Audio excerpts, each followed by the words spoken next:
سورہ نمبر 51 کی آیت نمبر 56 کے اندر فرماتا ہے وَمَا خَلَقْتُ الْجِنَّ وَالْإِنسَ إِلَّا لِيَعْبُدُونَ، میں نے جنوں اور انسانوں کو محض اپنی عبادت کے لیے پیدا کیا۔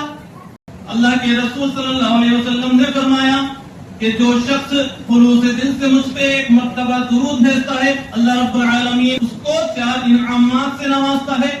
رب العالمین فرماتا ہے کہ کامیابی اس چیز کا نام ہے جو جہنم سے بچا لیے گئے، وَأُدْخِلَ الْجَنَّةَ اور جنت میں ڈال دیے گئے۔ اللهم صل على محمد وعلى آل محمد كما صليت على إبراهيم وعلى آل إبراهيم إنك حميد مجيد، اللهم بارك على محمد وعلى آل محمد كما باركت على إبراهيم وعلى آل إبراهيم إنك حميد مجيد۔ میرے بھائیو، دوستوں، بزرگوں، نوجوان ساتھیوں، میں آپ سامعین کے سامنے جس موضوع کو لے کر حاضر ہوا ہوں وہ موضوع ہے انسانی زندگی کی حقیقت۔ میں اپنے موضوع کی ابتدا کرنے سے پہلے میں ایک حدیث بیان کروں گا، اور اس لیے کہ جب نبی صلی اللہ علیہ وسلم کے اوپر درود بھیجا جا رہا تھا تو پورا مجمع خاموشی اختیار کر رکھی تھی، کوئی من میں پڑھ رہا تھا، پتہ نہیں پڑھ بھی رہا تھا یا نہیں، اور کوئی نہیں بھی پڑھ رہا تھا۔ ہمارے اوپر ویسے ہی یہ الزامات ہیں کہ یہ نبی کو نہیں مانتے، نہیں نبی صلی اللہ علیہ وسلم کے اوپر درود بھیجتے ہیں، جبکہ حقیقت تو یہ ہے کہ سب سے زیادہ درود نبی صلی اللہ علیہ وسلم کے اوپر بھیجتے ہی ہم لوگ ہیں۔ آئیے نبی صلی اللہ علیہ وسلم کے اوپر ایک مرتبہ درود پڑھنے کی فضیلت دیکھ لیتے ہیں۔ اس حدیث کو میں بیان کر کے اپنے موضوع پہ آؤں گا انشاءاللہ۔ ایک مرتبہ خلوص دل سے نبی صلی اللہ علیہ وسلم کے اوپر درود بھیجنے کی فضیلت۔ اللہ کے رسول صلی اللہ علیہ وسلم نے فرمایا کہ جو شخص خلوص دل سے مجھ پہ ایک مرتبہ درود بھیجتا ہے اللہ رب العالمین اس کے اوپر اس کو 4 انعامات سے نوازتا ہے۔ نمبر 1، اللہ رب العالمین اس کے 10 درجات بلند کر دیتا ہے۔ نمبر 2، اس پر اللہ رب العالمین 10 رحمتیں نازل فرماتا ہے۔ نمبر 3، اس کے نامہ اعمال میں 10 نیکیاں لکھ دی جاتی ہے۔ نمبر 4، اس کے نامہ اعمال میں سے اس کے گناہوں میں سے 10 گناہ مٹا دیے جاتے ہیں۔ اللہ اکبر۔ ایک مرتبہ درود پڑھنے کی فضیلت، اس کے 4 انعامات، 4 کا بدلہ اللہ رب العالمین 40 دے رہا ہے۔ کل قیامت کا دن ہوگا، نہ باپ بیٹے کا ہوگا، نہ ماں بیٹی کی ہوگی، نفسی نفسی کا عالم ہوگا۔ ایک ایک نیکی کے لیے لوگ ترس رہے ہوں گے، بھٹک رہے ہوں گے، بھیک مانگ رہے ہوں گے، کوئی کسی کا وہاں پہ سگا نہ ہوگا۔ لہذا ہمیں نبی صلی اللہ علیہ وسلم کے اوپر درود کثرت سے بھیجنی چاہیے، اور یہ درود، یہ انعامات، یہ فضیلت، یہ اس درود کی ہے جو جبریل علیہ السلام نے نبی صلی اللہ علیہ وسلم کو سکھلائی، نبی صلی اللہ علیہ وسلم نے صحابہ کرام کو سکھلایا، صحابہ کرام نے تبع تابعین کو سکھلایا، اور جو دروس ہمیں حدیثوں سے ملتا ہے، جو دروس ہم نے ابھی پڑھا، یہ اس درود کی فضیلت ہے۔ یہ اس درود کی فضیلت نہیں ہے جو ہمارے مولوی ملاؤں نے اپنی طرف سے من گھڑت بنا رکھے ہیں، یہ اس درود کی فضیلت نہیں ہے، یہ اس درود کی فضیلت ہے جو نبی صلی اللہ علیہ وسلم نے صحابہ کرام کو سکھلایا۔ لہذا ہمیں درود کثرت کے ساتھ پڑھنا چاہیے۔ آگے ہم بڑھتے ہیں ہمارے موضوع کے اوپر، انسانی زندگی کی حقیقت۔ اللہ رب العالمین نے دنیا بنائی، اس کائنات کے اندر انسانوں کو پیدا کیا۔ ایک انسان کے ساتھ دنیا کے اندر کیا کیا مرحلے آتے ہیں کہ وہ پیدا ہوتا ہے، پلتا ہے، بڑھتا ہے، اس کو موت آتی ہے، وہ قبروں میں جا پہنچتے ہیں۔ یہ انسانی زندگی کی حقیقت۔ اور اس دنیا کے اندر بھیجنے کے بعد اللہ رب العالمین نے کیا مقصد رکھا؟ ہم دیکھیں کہ یہاں پہ پنکھا چل رہا ہے، کولر چل رہا ہے، اس کا کیا مقصد ہے؟ ہم جانتے ہیں کہ یہ ہوا دیتا ہے، اس کا کچھ مقصد ہے۔ یہ لائٹ لگ رہی ہے، اس کا کچھ مقصد ہے۔ یہ قالینیں بچھ رہی ہے، یہ مائک کا کام کیا ہے؟ آواز کو دور تک پہنچانے کا کام ہے۔ لہذا ہمیں اس بات سے کیا معلوم ہوا؟ کسی نہ کسی چیز کا بنانے کا کچھ نہ کچھ مقصد ہوتا ہے۔ پیدا کرنے کا، دنیا میں ہمیں اور آپ کو بھیجنے کا اللہ رب العالمین نے کیا مقصد رہا؟ آئیے قرآن مجید کی طرف لوٹیے۔ اللہ رب العالمین اپنی آخری کتاب قرآن مجید کے اندر سورہ زاریات سورہ نمبر 51 کی آیت نمبر 56 کے اندر فرماتا ہے وَمَا خَلَقْتُ الْجِنَّ وَالْإِنسَ إِلَّا لِيَعْبُدُونَ، میں نے جنوں اور انسانوں کو محض اپنی عبادت کے لیے پیدا کیا۔ تو پتہ کیا چلا؟ ہر چیز کا کچھ نہ کچھ مقصد ہے۔ آپ کا اور ہمارا پیدا کرنے کا مقصد اللہ رب العالمین نے کیا رکھا، جس کو واضح بھی کر دیا قرآن مجید کے اندر سورہ زاریات کے اندر کہ وَمَا خَلَقْتُ الْجِنَّ وَالْإِنسَ إِلَّا لِيَعْبُدُونَ، میں نے جنوں اور انسانوں کو محض اپنی عبادت کے لیے پیدا کیا۔ اور آپ کا اور ہمارا کیا معاملہ ہے؟ ہم ہمارا جائزہ لیں، انسانی زندگی کی حقیقت کیا اس مقصد کے اوپر کیا ہم کھڑے اتر رہے ہیں؟ ہم سب غافل اور گمراہ ہیں۔ لہذا ہمیں اس مقصد کی طرف لوٹنا چاہیے کہ ہم گرمی کے اندر کولر چلا رہے ہیں تو اس کا کچھ مقصد ہے، ہم اس لیے اس کو چلا رہے ہیں، ہمارے اور آپ کے پیدا کرنے کا جو اصل مقصد ہے وہ عبادت کے لیے ہمیں پیدا کیا۔ تو لہذا ہم عبادت کریں، اور عبادت کس کی کریں؟ صرف اور صرف اللہ رب العالمین ہی کی عبادت کریں۔ اچھا آپ دیکھیے انسانی زندگی کی حقیقت، انسان اپنی زندگی کو پیدا ہونے کے بعد موت تک کس طریقے سے ضائع کر دیتا ہے، اس کی ایک اعلیٰ مثال لے لیجیے۔ کوئی برف فیکٹری کے اندر برف کو نکال لیا جاتا ہے، برف کی سلہ کو، اور وہ برف صبح نکالا وہ دھیرے دھیرے بوند بوند قطرہ قطرہ پانی پانی ریزہ ریزہ ہو جاتا ہے۔ اس کو کوئی روک سکتا ہے؟ نہیں روک سکتا۔ جو چیز ایک بار سانچے سے نکل گئی، وہ برف کی سلہ ایک مرتبہ اس سانچے سے نکل گئی، اس فیکٹری سے نکل گئی، جس طریقے سے اس چیز کا انت ہونا ہے، اس کا خاتمہ ہونا ہے، اس کا پانی پانی ریزہ ریزہ ہونا ہے، ٹھیک اسی طرح انسان کا بھی پیدا ہونے کے بعد وہ پلے گا بڑھے گا، اس کو موت آنی ہی آنی ہے۔ اسی چیز میں آپ ایک بات اور دیکھ لیجیے کہ موت دنیا کے اندر، کائنات کے اندر کوئی بھی قوم ہو، کوئی بھی شخص ہو، کوئی بھی انسان ہو، یہاں تک کہ یہود و نصرانی ہو، ہندو ہو، مسلم ہو، آستک ہو یا ناستک ہو، جو اللہ پہ وشواس رکھتا ہے اور جو اللہ کو نہیں مانتا ہے، اس انسان کا بھی اس بات کے اوپر یقین و اعتماد ہے کہ ایک نہ ایک دن ہمیں موت آنی ہی آنی ہے۔ تو لہذا ہم انسانی زندگی کی حقیقت ہمارے مقصد کے اوپر ہمیں رجوع کرنا چاہیے۔ ایک مثال اور لے لیجیے کہ اگر سے آپ کو ریلوے اسٹیشن کے اوپر کوئی ٹرین پکڑنی ہے، کوئی گاڑی پکڑنی ہے، وہ ٹرین کا وقت ہے 7 بجے کا، اور وہ 7 بجے اسٹیشن کو چھوڑ دے گی، روانہ ہو جائے گی۔ آپ ٹرین پہ 7:05 پہ پہنچتے ہیں، کیا وہ دن، وہ لمحہ، وہ ٹائم، وہ سیکنڈ جو آپ کی ٹرین نکلنے کے زندگی کے اندر دوبارہ آ جائے گی؟ نہیں آ سکتی۔ آج تاریخ 28، یہ نکلنے کے بعد کیا دنیا کی کوئی طاقت ہے جو 28 تاریخ کو واپس لا دے؟ نہیں لائے گی۔ ہماری زندگی ٹھیک اسی طرح بہ رہی ہے، اسی طرح نکل رہی ہے جس طرح وہ ٹرین اسٹیشن سے نکل گئی۔ لہذا ہمیں ہمارا مقصد، جو اصل مقصد ہے، اس کے اوپر آنا چاہیے۔ خطبہ مسنونہ کے اندر میں نے جس آیت کریمہ کی تلاوت کی تھی وہ سورہ عبسہ سورہ نمبر 80 کی آیت نمبر 19، 20، 21 اور 22 4 آیت کریمہ کی تلاوت کی۔ ان 4 آیت کریمہ کے اندر اللہ رب العالمین فرماتا ہے، ان 4 آیت کریمہ کے اندر اللہ رب العالمین نے انسانی زندگی کا نقشہ کھینچ دیا۔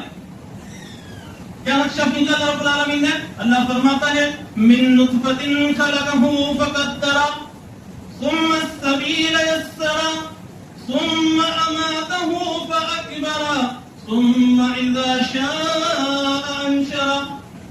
اللہ رب العالمین سورہ عبسہ سورہ نمبر 80 کی آیت نمبر 19 کے اندر فرماتے ہیں من نطفۃ خلقہ فقدر، ہم نے انسان کو مٹی کے نطفے چکٹ ماتے سے پیدا کیا۔ ثم السبیل یسر، پیدا کیا، ثم السبیل یسر، پھر اللہ رب العالمین نے اس کے ماں کے رحم کے اندر 3 پرتوں کے پیچھے ایک مدت تک ٹھہرایا اور پھر آسانی کے راستے سے باہر نکال لیا۔ من نطفۃ خلقہ فقدر ثم السبیل یسر ثم اماتہ فاکبر، پھر اس کو موت آئے گی، دنیا کے اندر آ گیا، پلے گا بڑھے گا، کھائے گا پیے گا، دنیا کی گمراہی کے اندر گمراہ ہو جائے گا، پھر اس کو موت آئے گی، فَأَكْبَرَ، پھر یہ قبروں میں جائیں گے، ثُمَّ إِذَا شَاءَ أَنشَرَ، پھر اس کو دوبارہ زندہ کیا جائے گا، قیامت نازل ہوگی۔ انسانی زندگی کا اس کے اندر پورا نقشہ کھینچ دیا۔ انسان کو مٹی کے نطفے سے پیدا کیا، پیدا کرنے کے بعد ماں کے رحم سے آسانی سے باہر نکال دیا، باہر آنے کے بعد یہ پلے گا بڑھے گا، پھر کب موت آئے گی، موت آنے کے بعد قبروں میں جائیں گے، اور قبروں میں جانے کے بعد پھر اس کو دوبارہ زندہ کیا جائے گا، لہذا قیامت نازل ہوگی۔ وہ قیامت کا زلزلہ حادثہ عظیم ہے۔ دودھ پلانے والی مائیں اپنے بچوں کو بھول جائے گی، اتنا ڈینجرس وہ دن ہوگا۔ اللہ رب العالمین ہماری حفاظت فرمائے۔ تو اللہ رب العالمین نے سورہ عبسہ سورہ نمبر 80 کی آیت نمبر 19 کے اندر فرمایا من نطفۃ خلقہ فقدرہ۔ اب وہ انسان جو دنیا کے اندر گھمنڈ کرتے ہیں، تکبر کرتے ہیں، بڑوں کی عزت چھوٹوں کی شفقت نہیں کرتے، جو بیواؤں کا، مسکینوں کا، یتیموں کا حق کھاتے ہیں، جو گھمنڈ کرتے ہیں، تکبر کرتے ہیں، ان لوگوں کو اس آیت کریمہ کے اوپر غور و فکر کرنا چاہیے۔ اس کی بساط کیا ہے؟ من نطفۃ خلقہ فقدرہ، کہ ہم نے انسان کو مٹی کے نطفے چکٹ مادے سے ایک لرزتے ہوئے گندے پانی کے قطرے سے تیری بساط ہوئی ہے۔ کس چیز کے اوپر گھمنڈ ہے؟ کس چیز کے اوپر اترانا ہے؟ یہ کامیابی نہیں ہے اونچی اونچی بلڈنگیں عمارتیں بنا لینا، کامیابی نہیں ہے۔ یہ کامیابی نہیں ہے دنیا کو حاصل کر لینا، یہ اس کو جان لینا کامیابی نہیں ہے۔ لوگوں میں قطع تعلقی کرا دینا کامیابی نہیں ہے، لوگوں کو معاف نہ کرنا یہ کامیابی نہیں ہے۔ کامیابی کیا رکھی اللہ رب العالمین نے سورہ آل عمران سورہ نمبر 3 کی آیت نمبر 185 کے اندر فرمایا، کیا فرمایا؟ سورہ آل عمران سورہ نمبر 3 کی آیت نمبر 185 میں فرمایا، اللہ رب العالمین فرماتا ہے کہ کامیابی اس چیز کا نام ہے جو جہنم سے بچا لیے گئے، وَأُدْخِلَ الْجَنَّةَ، اور جنت میں ڈال دیے گئے۔ اصل کامیابی کیا ہے؟ کہ جو جہنم سے بچا لیے گئے، وَأُدْخِلَ الْجَنَّةَ، اور جنت میں ڈال دیے گئے، اصل کامیابی ہے۔ فَقَدْ فَازَ وَمَا الْحَيَاةُ الدُّنْيَا إِلَّا مَتَاعُ الْغُرُورِ، دنیا کی زندگی دھوکے کے سودے کے سوا کچھ نہیں۔ اور ہم نے ہمارا مقصد حیات جو ہے صرف اور صرف دنیا ہی کو بنا رکھا ہے۔ یہ پہلی آیت جو ہے ہم نے اسی کو بنا رکھا ہے، ہمارا پیدا ہونا ہی مقصد ہے، اور دنیا کما لینا، دنیا کو جان لینا، دنیا بسا لینا ہم نے مقصد سمجھ رکھا ہے۔ اصل میں یہ ہمارا مقصد نہیں ہے۔ اس کے آگے کی آیت کریمہ کو دیکھیں آپ، اللہ رب ہمارے پیدا ہونے کے بعد ہمیں موت بھی آنی ہے، ہم نے موت کے لیے کیا تیاریاں کی ہے۔ قبر بھی آئے گی، قبر کے اندر بھی ہمیں جانا ہے۔ کوئی بیٹا اپنے باپ کی میت کو ایک دن سے زیادہ گھر میں نہیں رکھتا، وہ لے جا کے قبروں کے اندر دفنا دے گا، اور جب قبروں کے اندر جائے گا وہ خلیفہ حضرت عثمان بن عفان رضی اللہ تعالیٰ عنہ کی حدیث ہے، جب آپ سے پوچھا کہ آپ کے سامنے جنت اور جہنم کا ذکر کیا جاتا ہے تو آپ اتنے غمگین نہیں ہوا کرتے، آپ اتنے روتے نہیں ہیں جتنا آپ قبر کے تعلق سے جب بات کی جاتی ہے، جب قبر کا ذکر آتا ہے آپ اتنا غمگین ہوتے ہیں، اتنا خوف کھاتے ہیں، اتنا غمزدہ ہوتے ہیں، اور آپ اتنا روتے ہیں۔ تو آپ نے فرمایا، کون فرما رہا ہے؟ حضرت عثمان بن عفان رضی اللہ عنہ۔ یہ کون ہے؟ خلیفہ، تیسرے خلیفہ حضرت عثمان۔ یہ کون ہے؟ جن کو جنت کی بشارت دنیا میں دے دی گئی۔ یہ ان خلیفہ کا معاملہ ہے جو قبر کے تعلق سے جب ان کے سامنے بات کی جاتی ہے تو آپ اتنا روتے ہیں کہ آپ کے داڑھی کے بال بھیگ جایا کرتے ہیں۔ ہمارے تو آنسو قبر کو لے کر گالوں تک بھی نہیں آتے، ان کی داڑھی اب تر ہو جایا کرتی تھی، بھیگ جایا کرتی تھی، قبر کے عذاب کو لے کر، قبر کے منظر کو لے کر، اتنا خوفناک، ڈینجرس اور خطرناک عذاب ہے قبر کا۔ تو آپ نے فرمایا، اے لوگوں، جو شخص آخرت کی سب سے پہلی منزل قبر ہے، جو یہاں کامیاب ہو گیا وہ وہاں کامیاب ہو گیا، جو یہاں فیل ہو گیا وہ وہاں فیل ہو گیا۔ تو ہمیں قبر کے بارے میں سوچنا چاہیے کہ ہمیں موت آنی ہے، ہمیں قبروں کے اندر جانا ہے، ہم سے سوال و جواب ہوں گے۔ آگے دیکھیے، اب جب ایک میت کو لے جایا جاتا ہے تو تین چیزیں اس کے ساتھ جاتی ہیں، وَمَالُهَا وَأَهْلُهَا وَعَمَلُهَا، اس کا مال اس کے ساتھ جاتا ہے، اس کے اہل و عیال اس کے ساتھ جاتے ہیں، اور وَعَمَلُهَا، اس کے اعمال اس کے ساتھ جاتے ہیں۔ لہذا اس کو قبر کے اندر اس کے اعمال کے ساتھ دفنا دیا جاتا ہے، اور دو چیزیں یہیں لے جاتی ہے، ایک چیز کے ساتھ اس کو دفنا دیا جاتا ہے، کس چیز کے ساتھ؟ وَعَمَلُهَا، اس کے اعمال کے ساتھ اس کو دفنا دیا جاتا ہے، اس کا مال اور اس کے اہل و حیات دنیا ہی کے اندر لے جاتے ہیں۔ وہ مال جس مال کے لیے وہ اپنے گھر والوں سے، رشتہ داروں سے قطع تعلقی کر لیتا ہے، وہ مال کا فتنہ اللہ کے نبی صلی اللہ علیہ وسلم کی حدیث ہے، ہر امت کے اندر ایک فتنہ تھا اور میری امت کا فتنہ مال ہے۔ ہر امت کے اندر ایک فتنہ تھا اور میری امت کا فتنہ مال ہے، لہذا مال کے پیچھے زیادہ نہ بھاگو۔ سورہ کہف کے اندر اللہ رب العالمین فرماتے ہیں نا، غالباً آیت نمبر 46، کہ مال اور اولاد دنیا ہی کی زینت ہے، والباقیات الصالحات خیر عند ربک ثوابا وخیر عملا۔ مال اور اولاد دنیا ہی کی زینت ہے، اور جو باقی رہ جانے والی چیز ہے وہ کیا ہے؟ آپ کے اعمال، وعملها، جس کے ساتھ آپ کو دفنا دیا جائے گا، آپ کی تدفین کر دی جائے گی۔ اس مال کے پیچھے زیادہ نہ بھاگے، اس مال کی حرص نہ کریں۔ آگے ہم دیکھیں، پوچھا گیا کہ اللہ کون ہے؟ ہم سب کو معلوم ہے کہ اللہ کون ہے، لیکن ایک نظر اور ڈال لیتے ہیں کہ اللہ کون ہے۔ اللہ وہ ہے جس نے ہمیں اور آپ کو پیدا کیا، ہمارے ماں باپ کو پیدا کیا، زمین و آسمان، چاند سورج کو پیدا کیا۔ اللہ وہ ہے جس نے حضرت حوا علیہ السلام کو بغیر ماں اور بغیر باپ کے پیدا کیا۔ اللہ کون ہے؟ اللہ وہ ہے جس نے حضرت عیسیٰ علیہ السلام کو بغیر باپ کے پیدا کیا۔ اللہ وہ ہے جس کو چاہتا ہے اس کو بیٹے دیتا ہے، جس کو چاہتا ہے اس کو بیٹیاں دیتا ہے، جس کو چاہتا ہے بیٹے اور بیٹیاں دیتا ہے، اور جس کو چاہتا ہے وہ بانجھ رکھ دیتا ہے۔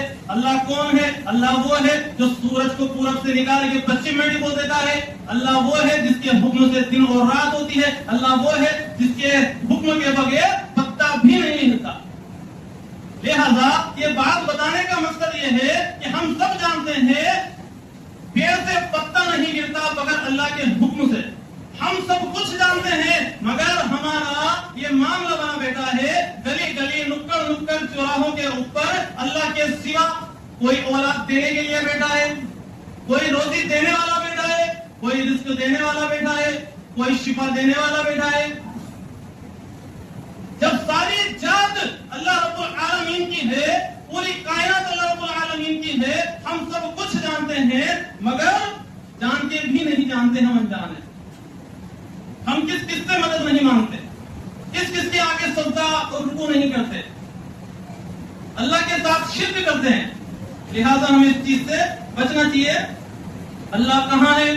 ہمارا ایمان اتنا کمزور ہے، عقیدے کے تعلق سے بات کی جائے تو ہمیں یہ بھی معلوم نہیں ہے کہ اللہ کہاں ہے۔ بعض لوگ یہ کہہ دیتے ہیں کہ اللہ ہر جگہ موجود ہے،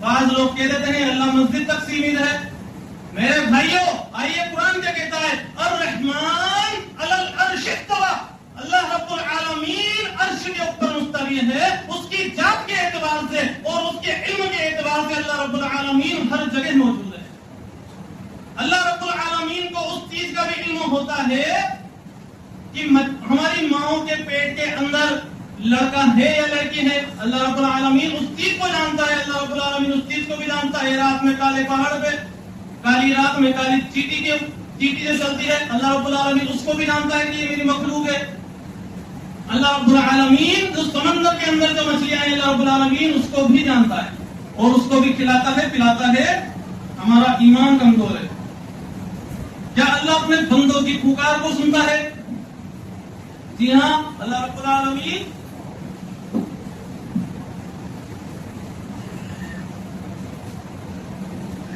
اللہ رب العالمین اپنے بندوں کی پکار کو سنتا ہے۔ اللہ رب العالمین اپنے بندے کے کتنا قریب ہے۔ قرآن اٹھائیے، سورہ نمبر 50 آیت نمبر 16 کو دیکھیے۔ اللہ رب العالمین فرماتا ہے کہ میرے بندے، تجھے جو کچھ بھی مانگنا ہے مجھ سے مانگ، میں تیری شہ رگ نس سے بھی زیادہ قریب ہوں۔ اللہ رب العالمین کہاں ہے؟ اپنے بندے کے شہ رگ نس سے بھی زیادہ اللہ رب العالمین اس کے قریب ہے۔ ہم دیکھیں کیا اللہ اپنے بندوں کی دعا کو سنتا ہے، اپنے بندوں کی پکار کو سنتا ہے یا نہیں؟ ایک واقعہ اٹھائیے حضرت یونس علیہ السلام کا. اللہ رب العالمین کہاں پہ اپنے بندے کی دعا کو قبول کرتا ہے، کہاں پہ اپنے بندے کی پکار کو سنتا ہے؟ حضرت یونس علیہ السلام کا واقعہ اٹھائیے. قرآن کے اندر اللہ رب العالمین فرماتا ہے کہ میں نے اپنے بندے کی پکار کو 3 تاریکیوں کے اندر سنا. وہ کون سی تاریکی ہے؟ ایک رات کا اندھیرا، نمبر 2 سمندر کا اندھیرا، نمبر 3 مچھلی کے پیٹ کا اندھیرا. ان 3 تاریکیوں کے اندر اللہ رب العالمین اپنے بندے کی پکار کو سننے والا ہے. اللہ اکبر. اللہ کہاں ہے اپنے بندے کے کتنا قریب ہے؟ سورہ نمبر 50 آیت نمبر 16 کے اندر فرمایا کہ میں اپنے بندے کی شہ رگ رگے نس سے بھی زیادہ قریب ہوں. لہذا اس بات سے ہمیں کیا معلوم ہوا؟ ہمیں جو کچھ بھی مانگنا ہے ہم اللہ سے مانگے، اللہ کے سوا کسی اور سے نہ مانگے. آخر میں اللہ رب العالمین سے دعا کرتا ہوں کہ اللہ رب العالمین مجھے کہنے سننے سے زیادہ عمل کرنے کی توفیق عطا فرمائے.